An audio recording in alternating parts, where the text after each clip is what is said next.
What up? What up? What up? It's your boy Sid, and I'm back with another beautiful, fantastic, amazing, terrific video that is. And today we are here about Drake.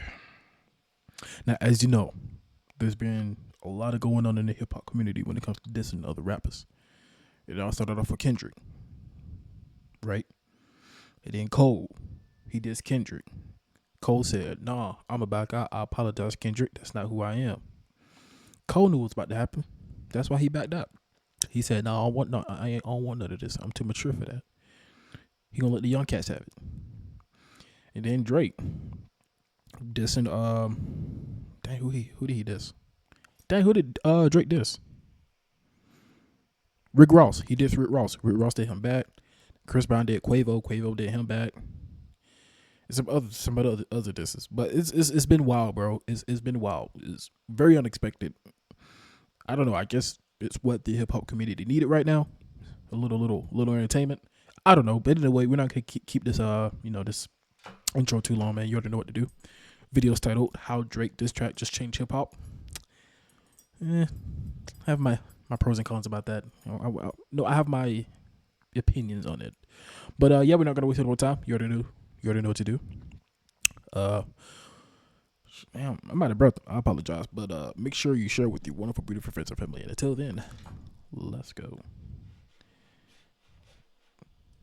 After weeks of waiting, Drake has finally responded to Kendrick Lamar, Future, Metro Boomin, and everyone else who has been coming at him with an insane diss track, and as what seems like the entire rap game has turned on Drake. The pressure has been at an all-time high for him to deliver, and with this song, he definitely did just that. So in a rap world where everyone has been moving against Drake in an all-out musical war, the pressure's been on for the OVO rapper to actually respond to the guys who he has had so much tension brewing with for years, and with this new diss track, Drake has shown that he is ready for battle as he comes firing at his rivals in full force. Now on this diss track, Drake has 5 main targets who he attempts to humiliate, with them being Kendrick Lamar, Future, Metro Boomin, The Weeknd, and Rick Ross, who of course all just dissed him on Future and Metro's album We Don't Trust You. And while Drake fired at all these artists, the one who he seemed to spend the most time coming at is Kendrick Lamar, and considering the fact that these two have been throwing subliminals at each other for over a decade, and also that Kendrick just came at Drake with one of the most insane verses that rap has seen in years on Like That, Drake had to fight Kendrick with everything he has, and while somebody like J. Cole completely folded in on himself when trying to diss K-Dot,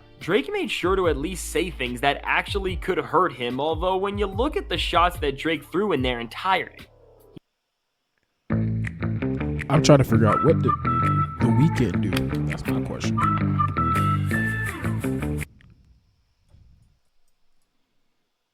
he made one mistake that may end up costing him this entire feud. But before we can understand that, we have to look at the way Drake designed this performance as a whole to not just clap back at Kendrick, but to play on and subvert the very ideology of his sentiments on Like That as a whole. Whether Drake responds to Kendrick's Prince outlived Michael Jackson bar with a line like "What's a prince to a king, he a son," or he says "You won't ever take no chain from us" to fire back at Kendrick's line "I'm snatching chains and burning tattoos." The way Drake plays on a lot of what Kendrick said on Like That shows that Drake didn't just do his homework coming into this battle, but also that he's still able to dissect all of the chips his opponents threw out against him and throw them right back in their face, and in a battle of this level, this is a skill that can help him hold his own at all times.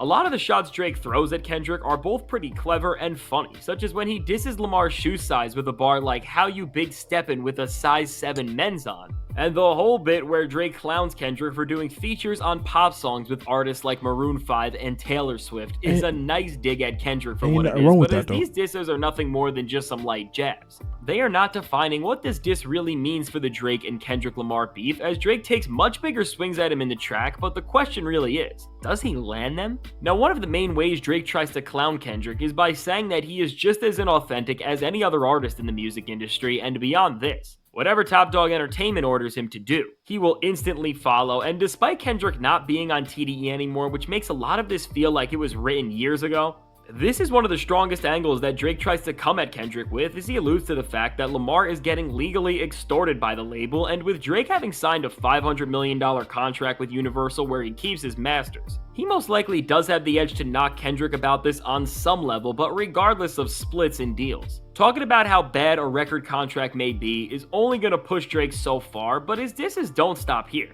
Now, while Drake responding to Kendrick's Big 3 claims and saying that Travis Scott, SZA, and 21 Savage are all in the conversation before him may seem pretty random and strange at first glance. What's really significant about this here is that Drake name drops SZA, who was on TDE alongside Kendrick for years, and with a move like this, while also talking about how Top Dawg's management takes at least half of what Kendrick Lamar's music made. He's being really tactical as he's doing all of this to try to tear up Kendrick Lamar from the inside, and beyond this, Drake does not stop here, and possibly for the worst, as overall, the line that is going to end up holding the most weight from this track when we look at it in its entirety is when Drake says, "I be with some bodyguards like Whitney," and while on the surface, this is just a line where Drake is boasting and making a reference to Whitney Houston and her starring role in the film Bodyguard. When you understand the fact that Kendrick Lamar's wife's name is Whitney, you realize that this bar serves as an attempt to get under Kendrick's skin with a reference to something in his private and personal life, and by doing this, while it may seem super diabolical and show that Drake is operating on a level where he is willing to destroy anything in any way possible, when you know all the facts, you really gotta ask yourself, Okay, he's making this Drake guy. Okay. I have no issue with Drake, no issue at all. But he's making him seem like he's just the god right now of this rap game and of the dissing. Now, don't get me wrong, the song is fire. I will give him that. The song is fire. His diss song is fire. But it's not the greatest diss we've heard, right? We've heard better, at least in my opinion. But in this generation, like in this era right now, I can say that's the best diss I've heard thus far in this generation, in this era. But I'm not saying all eras, I'm not saying of all time. In this specific era. Unless K-Dot comes back with the banger, knowing him, probably another 5 months, years, who knows. That's if he comes back with another banger. But until then, or until somebody else comes out with a better diss, this is either Drake or Chris Brown. Get that Chris Brown diss? Bruh. Quavo shouldn't have responded. He was better off not responding than responding, because his diss track is trash. I'm being honest. It's trash. And I like Quavo. I love Quavo, bro. Love the Migos. But you got to be honest. That diss track was trash, or at least it wasn't up to par as Chris Brown's diss track. My boy said, "Don't let R&B singer do you," which he did. I don't see how, but he did. But no, there's no point of me finishing watching this, bro, because he's just gonna boast up Drake. I mean, obviously it's the title. How did Drake diss the track? How did, man, you can see the title. I ain't gotta read it out. But yeah, man, I don't know how to feel about this. I really don't. This is a very unexpected. Cat Williams was right, though, about 2024 being a different year.